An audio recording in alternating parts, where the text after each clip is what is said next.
Is the proud occupier and user of the Digital Arts Humanities room, which you would have seen earlier on. So Mike to talk about locating learning in physical, virtual and metaphorical spaces.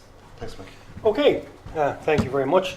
Having used that wonderful space for a year or two, and it certainly takes time to get used to it, it seems to me that there's a few points I wanted to make today that are quite brief. But I wanted to start off with this. My Bricks and Models title plays on bricks and mortar. And amongst pipe smokers, a B&M, a bricks and mortar, is your local friendly tobacconist. So that's where the B&M phrase comes into my life. And the thing about it is that it is a place of expertise. It is a place of craftsmanship. When you go into your local bricks and mortar tobacco shop, it is not just some place where you buy your packet of, or your tin of Aaron Moore. What makes it unique is that the person who runs a good tobacconist knows their tobaccos and knows their blends. So you don't just have the tins, you also have the open blends and the mason jars. And if you have a problem, like the fact that Dunhill are going to stop making early morning pipe, what am I going to do to replace my favourite blend? They can help you craft a solution to that problem.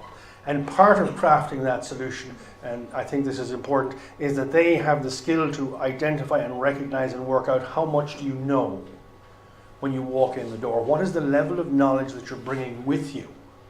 And they make you feel comfortable because, of course, and this goes to Steve's comments about membership models in education, they want you to keep coming back. So they want to find the thing that fits you and that your wife won't complain about too much tinking up the house. So there is a craftsmanship there, but there's also a knowledge operation happening there in an artisan way. I wanted to put in the statutory picture of the University of Bologna lecture from the Middle Ages, and of course make the obvious comment about learning spaces that they haven't changed at all in 800-900 years, but actually they are. The large lecture learning space is changing a lot, and some of those are pedagogically informed. The scale-up teaching labs and the technology-enhanced active learning labs in MIT go back quite some time. And they are very much focused on problem-orientated learning, mostly in the sciences, on getting people to use their classroom time to solve problems and do actual work rather than simply absorbing content. And the dates there are informative. Scale up as a pedagogy certainly goes back to the early 2000s. The Teal lab in MIT goes back to 2005. So these things are not new. And in, for example, Minnesota, as one example, they have a building with 10 of these labs, with capacities from 75 to 126, which means that every year for the past 7 years, over 10,000 students have taken courses in a flipped classroom lab that was designed expressly for flipped classroom pedagogy. So while we don't have that many and we're just starting that road here in UCC, it is a road that a lot of other people have travelled and they have a lot of practical experience. It's also something where in foraging around and looking at learning spaces, I was surprised to discover that people are doing interesting things in the traditional large lecture theatre room. So Leeds, for example, have put in these wonderful bench-shaped collaboration spaces, as have in blue at the top the City University in London, and apparently Queen's plan an enormously wonderful collaborative learning space in a large lecture room with seating arrangements, nests that are expressly designed for collaboration. I'm kind of a little worried that perhaps this is becoming a trend. They've got them, we should have them. I'm also a little bit concerned because I'm very much afraid that in an awful lot of cases, what's the point in refitting a lecture theatre into this shape unless the people who use the lecture theatre are actually prepared or have some concept of pedagogy where they will use collaborative group learning in their lectures. So I'm concerned about a disjoint there between what we can do with the buildings and what we do with the pedagogy. And that's a theme I want to return to. We're building the hub, and the hub is going to be magic.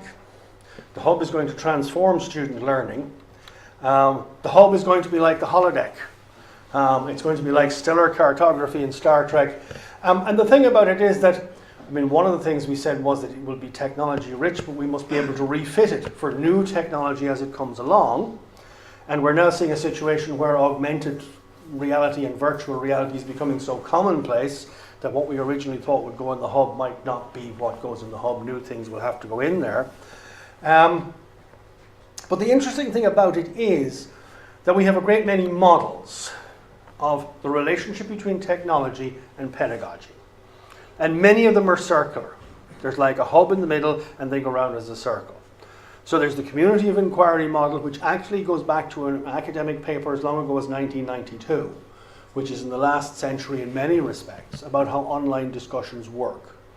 And there's the TPAC framework, which many of us will have come across, which links technology and pedagogy into a teaching framework, but is entirely space agnostic. Like the community of inquiry, it makes no reference to the physical space in which some or all of this learning happens. Gilly Salmon's 5-stage model of socialization through to knowledge creation, again, looks like a set of steps, but it again is purely designed for online learning, where we have done an enormous amount of thinking. Diane Lorillard's model, which many of us will have come across in the cert and the diploma and the masters in teaching and learning, is a very detailed breakdown of how knowledge flows in online learning. And the one thing that struck me when I dug the diagram out again was, of course, all the flows are the same. They're the same volume, they're the same pace. There's nothing in that lovely, neat diagram which suggests there's any difference between the volume of information or the rate at which it moves around the different parts of the cycle. And this is something which is not necessarily the case, because learning does not always move at paces that are even around the whole cycle. And of course, the other thing about all of these is they're all about technology, but they're all about digital technology. And this may be very strange because I'm a digital humanist, and I have said that my iPad is my spirit guide, and I've said it with a straight face. So it may seem very strange to me to say that there's a problem with all these technology learning pedagogy frameworks, which is that they do not actually talk about bricks. There is a gap there.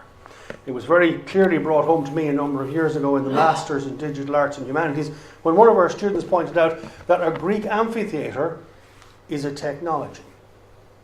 It is a very advanced technological design for its age, designed to optimize the experience of attending Greek drama. And in fact, all the different bits that go with it, the masks that the actors, that the cast wore, were also designed to amplify the performance and to make it work. So the whole thing was an integrated technology solution. But because you didn't have to pay the Apple tax to use it, we don't think of it as technology. There's this gap here that we need to bridge between the technology and the concrete, between the digital and the concrete, and we need models that will allow us to do that. And there are also models of teaching and learning which also revolve around a hub, which think of teaching and learning in terms of a cycle. So some, Kolb, Donald Schoen, we will all be familiar with this cycle of acting, reflecting on learning, conceptualizing, applying it, which comes up in so many cases and in so many times, and it also is a circle that revolves around a hub. As is the other cycle, which comes from business knowledge management, which is this idea that people know stuff. One of the secrets of business knowledge management, the first stage, is recognizing what is the buried institutional knowledge that people have, or in the case of students, what are the assumptions that they bring in? What do they know about learning? Because before you can build new knowledge in the paradigms of business knowledge management, you have to work out what you know, make it explicit, and then build on it.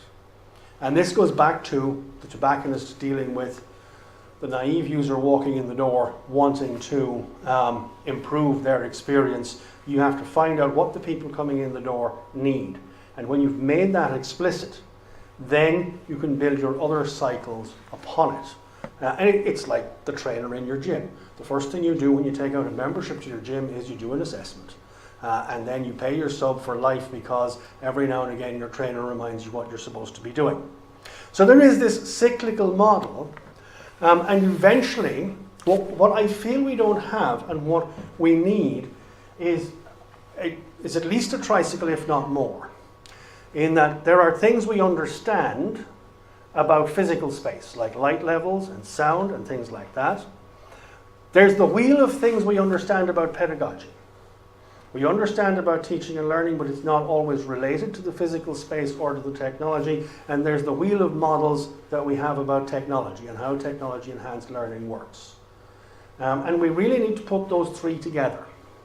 In sort of randomly collecting literature about next-generation learning spaces, one of the things that struck me is that these three things do not always well come together. So it seems to me that there are three areas where various different people in UCC have extensive knowledge, and what we need to do in the next generation of scholarship about this is bring those disparate things about bricks, about the digital, and about students, put them together in something that works together and pedals off nicely in the same direction. So I think that's probably one of the interesting challenges that we can explore in an interdisciplinary way over the coming years.